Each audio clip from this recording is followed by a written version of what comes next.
I keep getting rudely interrupted every time I make these videos, especially if they run a little long. But in our discussion of governing system, which is what I want to introduce before I talk about democracy, I left off talking about what government is. And government has to have two specifications. One is what is being governed, and the second is what is the governor. And this is where I left off on the last one. Because what is being governed is collective decision making. That's what's being governed between the states. Okay, you have, at that time, when we first formed the country, we had 13 independent states. And they needed to come together to form one union and make collective decisions. What collective decisions did they have to make? Well, the ones that they declared their independence from the state of Great Britain for. And that was to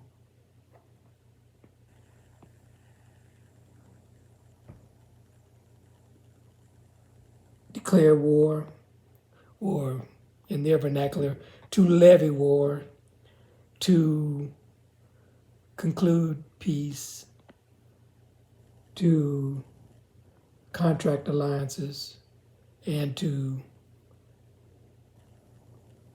establish commerce with other nations. These are the rights that a free and independent state are entitled to make decisions based on those factors. And then when we formed the Union, every state had to have an equal share in that decision making, which made the Union the free and independent state, which was the states collectively, acting collectively. And no matter the size or population or wealth of the states, they all were entitled to an equal stake in decision making for the Union. And that's what was formed as a legislative assembly. And this was unique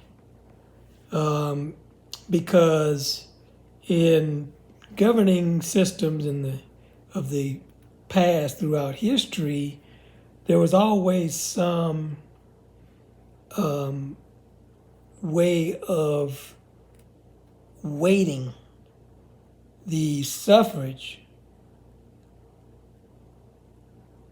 of the parts of the government based on wealth or land ownership or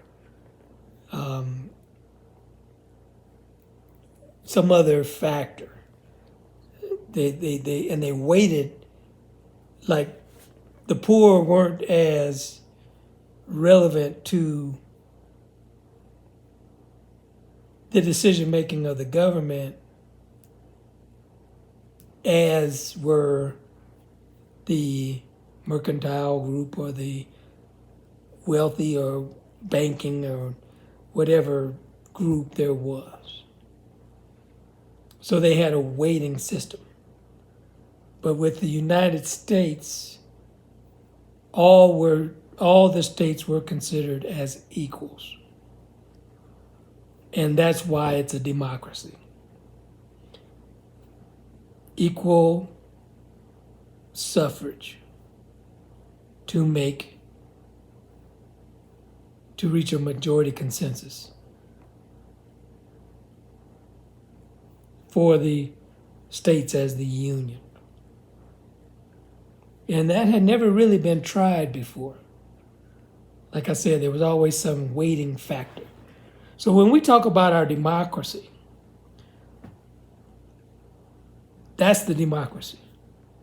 Because in a democracy, all the members have to participate in the decision making, no matter what that decision making is for. They all have to participate equally as equals in a democracy. So you need a quorum requirement and you need a majority consensus requirement, which is something that the members, have agreed to. So if they said that it was just a majority of the states was necessary to make these decisions, that would be one thing. But to say that they had to have either a 2/3 or 9 of 13 states, which is almost 70% of the states, or a unanimous consent for passage, that's your majority consensus requirement. And like I said in the last video, you have those two different requirements. One for a quorum to operate, and then to actually reach a majority consensus. So say only 9 states showed up. They would have a quorum to operate. But when a question was determined and each state has 1 vote, they still need 9 of 13 states to vote in the assent in order to adopt the measure. Which means if only 9 states showed up, they still need 9 states in order to form a majority consensus. It's not like a majority of the quorum. No. It's a majority of, it's specified what that majority consensus must be of all the states, not just the states that participated in the quorum. And that's why it's a democracy. What's the definition of a democracy? Well, the definition of a democracy is all the members of the legislative assembly must have equal suffrage and participate, and then vote for a majority consensus of all the members of that legislative assembly. So yes, Democratic and Republican forms of government form legislative assemblies. So if you're going to do a direct democracy of the people, then a quorum of all the people must participate to formulate the question. And then when the question is to be determined, then you need a specified majority consensus of all the people to reach a majority consensus. So that's where we're mixed up, because we're trying to run the voting booth as a legislative assembly. And the voters are reaching a majority consensus. If that's the case, then even just to formulate the ballot or ballot initiative or any other question or matter, you need to have a quorum even to formulate the ballot. That means in Colorado, if we only have a registered electorate of 67% of the people, 100% of that registered electorate has to participate in the formulation of the ballot or the ballot questions. And then when you vote, since you only have a 67% quorum, you need closer to 75% of that quorum to vote in the assent in order to form a majority consensus of all the people. This is why democracy is not the best form of government of the people, by the people. Because it's almost impossible to form the quorum to operate and have a high enough majority consensus to reach a majority of all the people. And this is why we have Republican government. Because through Republican government, you assemble a representation of the population, only smaller. That means that when it comes to your quorum requirement, you almost have a 100% participation through representation of the population. Then a majority consensus, a simple majority consensus of the assembly will form a majority of all the people. That's the difference between democracy and Republican government. Because they are able to assemble and participate at the levels that are necessary to form the quorum and majority consensus requirements, to satisfy those requirements. So that's why you have Republican government, because you can achieve those requirements through representation that you cannot achieve from a direct assembly of the population. But the legislative assembly is the established government authority. And they answer all questions for collective decision making in that assembly. You don't have voting booth questions. No, those questions belong in the properly assembled legislature. You can't do it at the voting booth. And you definitely aren't hiring representatives. You're forming a representation.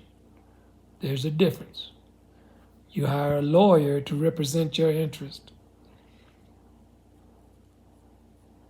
You can purchase a representation of the Statue of Liberty in the gift shop. Looks just like the Statue of Liberty, only it's smaller. We have a real problem with semantics in this country. And that needs to end immediately. I'm going to end this discussion of what we're trying to achieve with government from the very beginning, what the purpose was of government. And the purpose was to assemble either all the states to make collective decisions. And then when we added the Republican form of government to the government that we assembled from the Articles of Confederation, then we also have the majority of the people in their collective capacity. So we formed what is called a Confederated Republic. And in that assembly, first laws are, or all questions, the scope and cost of the questions are decided proportionally in the House by the people in their collective capacity, by a state. And then those determinations are concurred with by the states in their collective capacity in the Senate, forming an iterative process for decision making, for how we deal with how the states interacted with each other. But when it came to how the Union interacted with foreign nations for those original questions of war, peace, alliances, and commerce, international commerce, that's still handled through an Article 2 embodiment of the states in Congress, in the Senate. But the Senate has the power of concurrence over both systems. Yes, we have two federal government systems. One's a Confederated Republic, the other's the original Confederacy. One's for how the states interact with each other, the other is for how we interact with foreign nations. This is government. Thank you.